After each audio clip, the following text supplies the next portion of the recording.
আমরা গিয়েছিলাম দুর্গাপুরের কল্পতরু মেলায়। মেলাটা প্রচুর বড়, তবে অতগুলো দোকান আর ক্যাপচার করা সম্ভব নয়।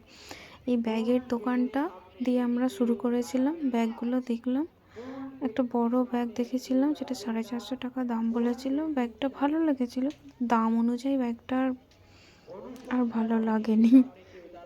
আগে এই মেলাটায় অনেক দোকান বসতো, সেই দোকানগুলোতে অনেক ইউনিক জিনিস পাওয়া যেত। এখন আর সেরকম, অন্তত এই বছরে সেই রকম কোনো দোকান খুব একটা ভালো আসেনি। আগে যখন আমরা স্কুলে পড়তাম তখন আমাদের স্কুল থেকে এই মেলাটায় একদিন নিয়ে আসতো।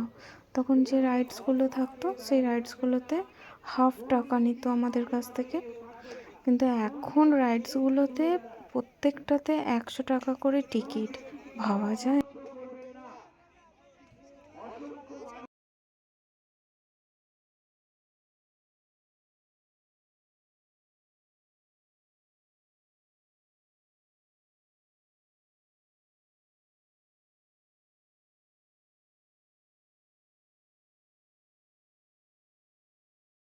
এই চুড়ির দোকানটায় খুব সুন্দর সুন্দর চুড়ি পাওয়া যাচ্ছিল, কানেরগুলোও ছিল খুব সুন্দর সুন্দর। তবে এত লাইট লাগানো ছিল দোকানটায়, আর ওই চুড়ি কানের এগুলো, ওই যে স্টোন ওয়ার্কগুলো ছিল সেগুলোর মধ্যে লাইটগুলো পড়ে রিফ্লেক্ট হচ্ছিল। দোকানটায় তাকিয়ে থাকতে পারা যাচ্ছিল অনেকক্ষণ ধরে।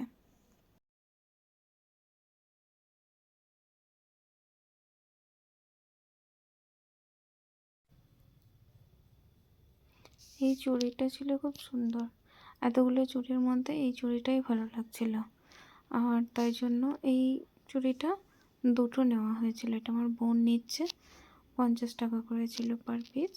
যদিও দুখানা নেওয়ার জন্য আমরা 80 টাকা পে করেছিলাম। যেটা বলেছিস তো সামনেই যাচ্ছে, আর অন্ধকারটায় দাঁড়িয়ে রয়েছে।